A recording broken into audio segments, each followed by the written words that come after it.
Donc j'ai choisi de parler d'un aspect de cette réforme du collège et réforme des programmes, qui me paraît être le formatage des esprits à travers le glissement de ce que l'on entend derrière le mot citoyenneté.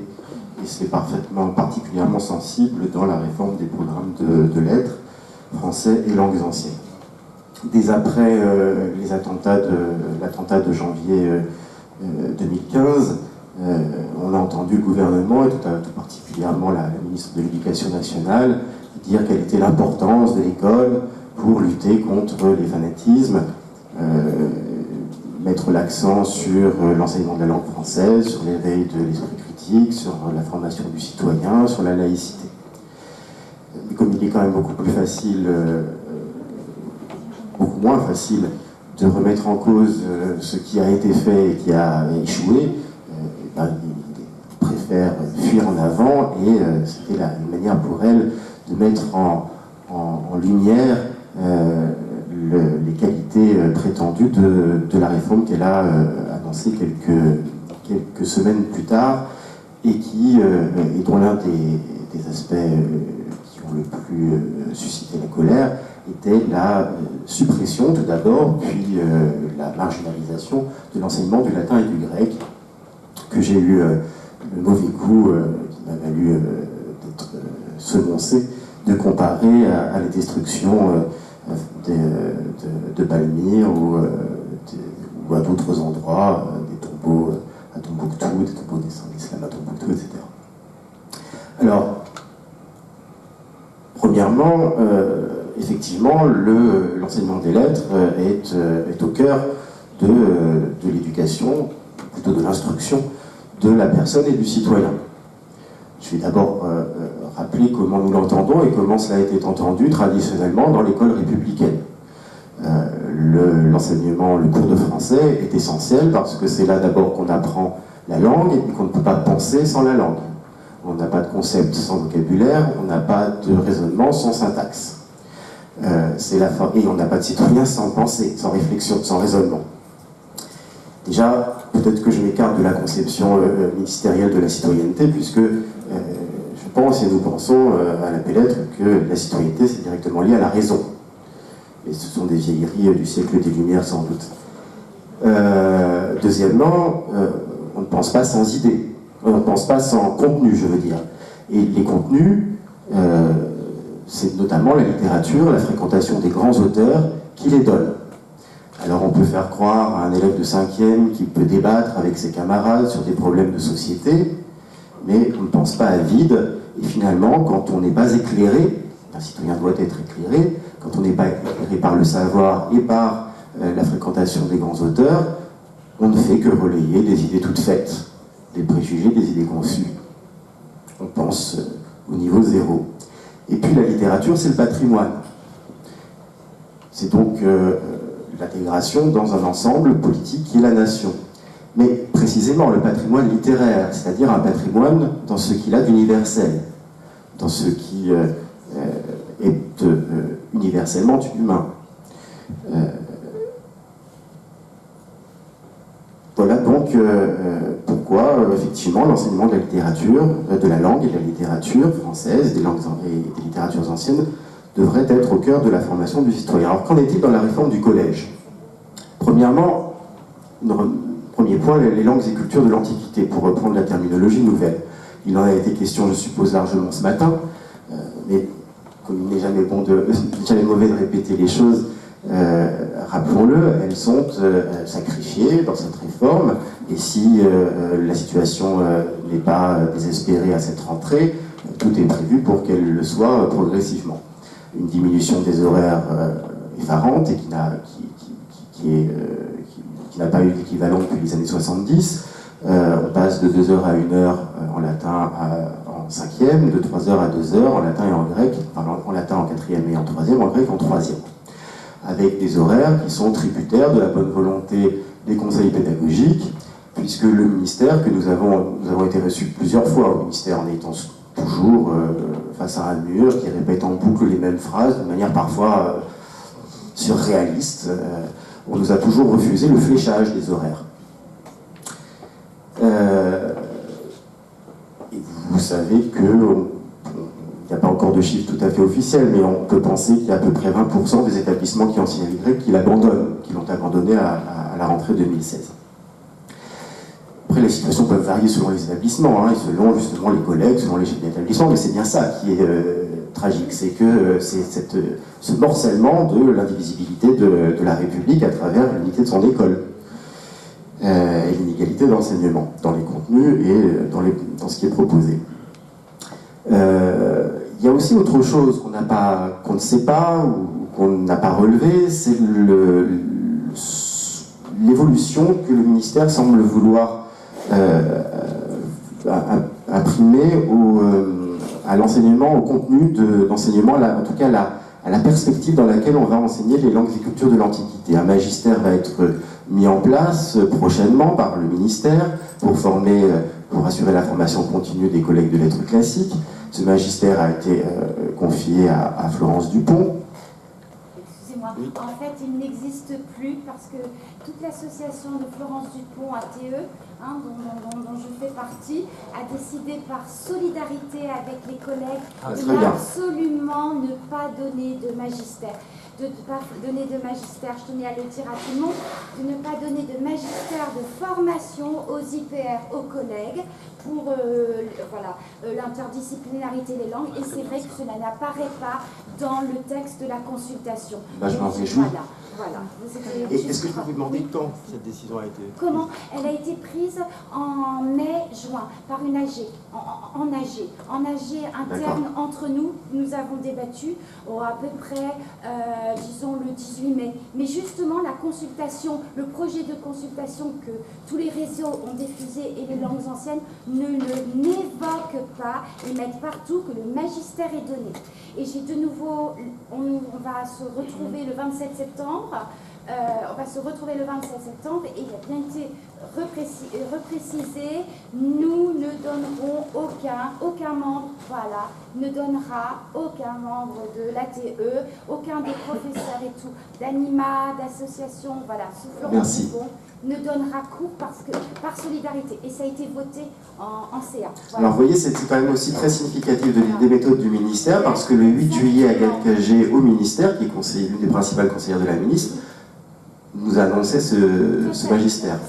Voilà, parce que Florence Dupont, effectivement, elle croit à cette interdisciplinarité, mais comment dire, je vous interromps, mais croit à cette interdisciplinarité, mais que n'interprète pas du tout de la même façon le ministère, qui s'appuie sur les travaux de Florence Dupont, les derniers, simplement, territoire de l'écart. C'est uniquement ça. Et c'est la seule qui a été reçue, consultée. Les autres associations, jamais. Et ce qui a créé des problèmes entre d'autres associations de professeurs de langues anciennes, APLA et tout. Et bien sûr. En AG, nous tous, il y a aussi bien de jeunes doctorants que de vieux professeurs, que de professeurs de classe prépa.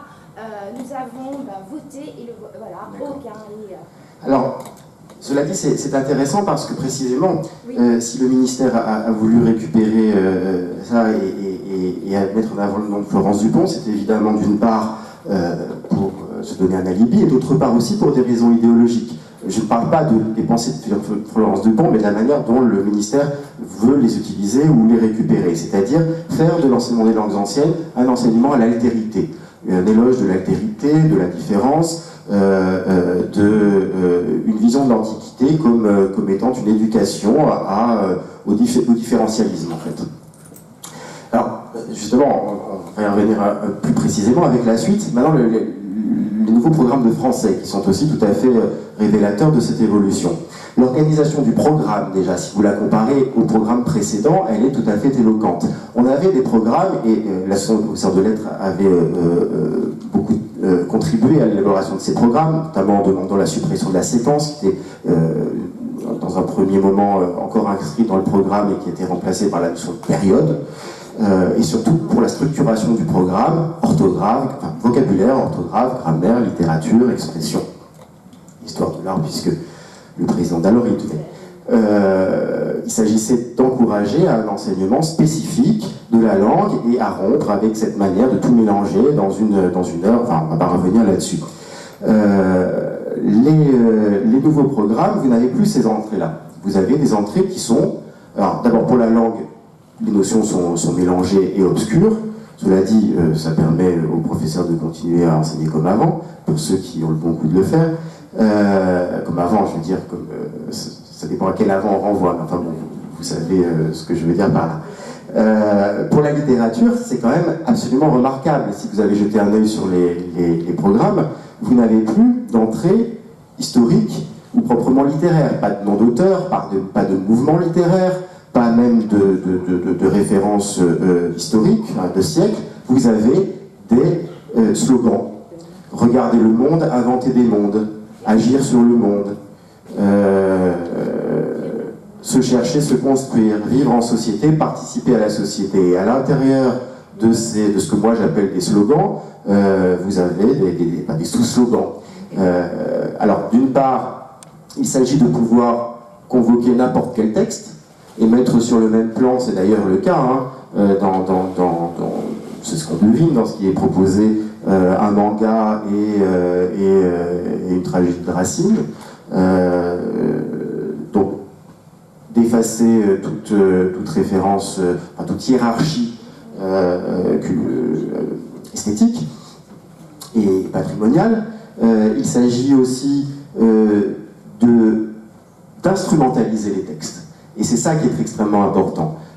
Il ne s'agit pas d'étudier les textes et à l'occasion de l'étude des textes, de découvrir la pensée, la vision d'un auteur et d'en enrichir celle des élèves. Il ne s'agit pas d'inscrire cette vision et cette pensée dans la pensée générale de l'auteur, parce qu'un auteur, c'est pas juste un extrait, page 334 du manuel, il s'inscrit dans une œuvre, voire dans l'évolution d'une œuvre, et elle s'inscrit, cet auteur lui-même, l'œuvre de cet auteur s'inscrit dans un siècle, et dans l'évolution de la littérature française en l'occurrence. Donc, on décontextualise et on somme le texte de venir servir une problématique qui lui est imposée. À partir de là, il n'y a qu'un pas à franchir pour sommer le texte, non seulement de traiter la question qu'on pose, mais de donner la réponse qu'on veut. Et dans certains manuels, quand vous voyez comment les textes sont tronqués, il y a vraiment, c'est de la manipulation.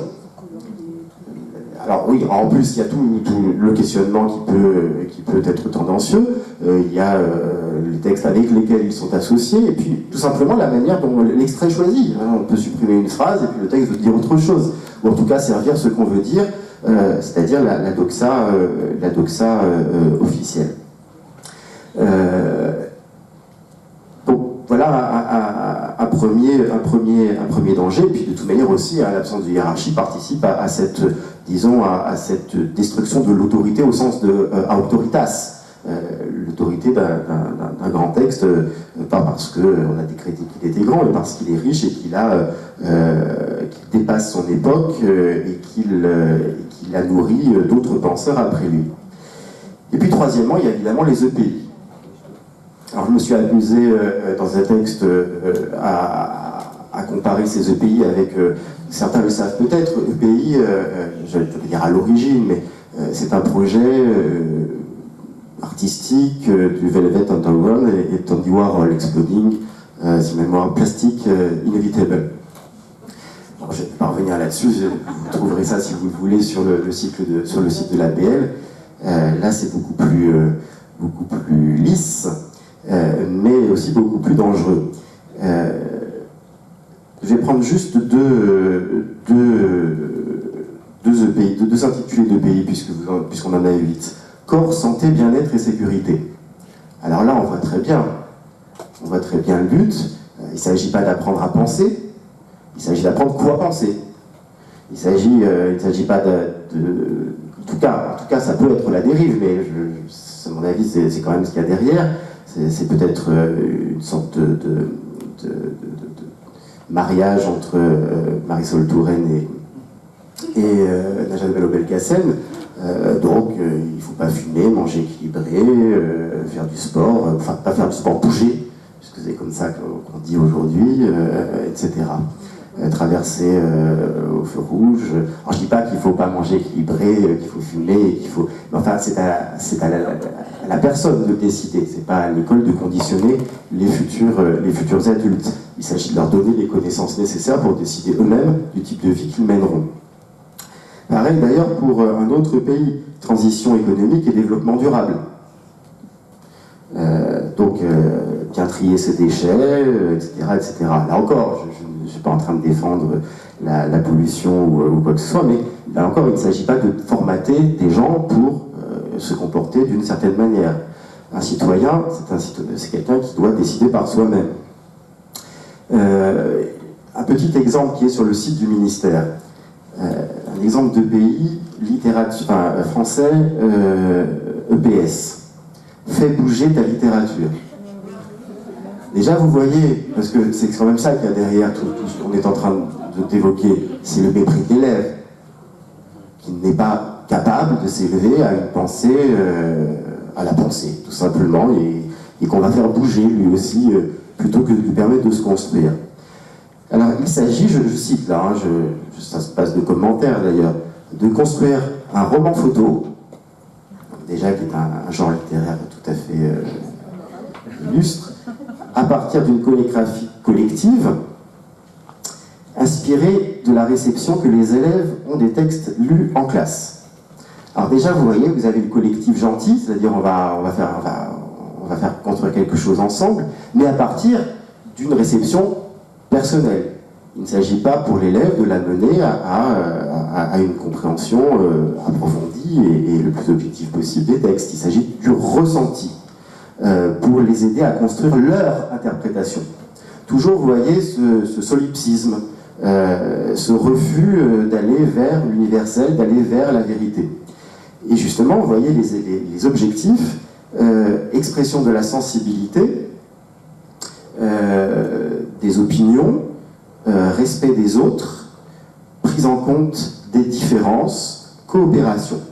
Donc voilà, on est dans une vision de la société qui, et de la pensée qui est éclatée, et totalement, éclatée et totalement relativiste. Il ne s'agit pas, comme c'est la tradition humaniste, de permettre à chaque individu, par la raison et par le savoir, d'aller vers la vérité, dont on se garde toujours de croire qu'on l'a trouvée, et d'aller vers la vérité et de s'élever au-dessus des points de vue strictement individuels, strictement subjectifs. Il s'agit au contraire de les y enfermer et de leur dire que c'est bien de rester comme ça enfermé, simplement il faut respecter la bêtise du voisin.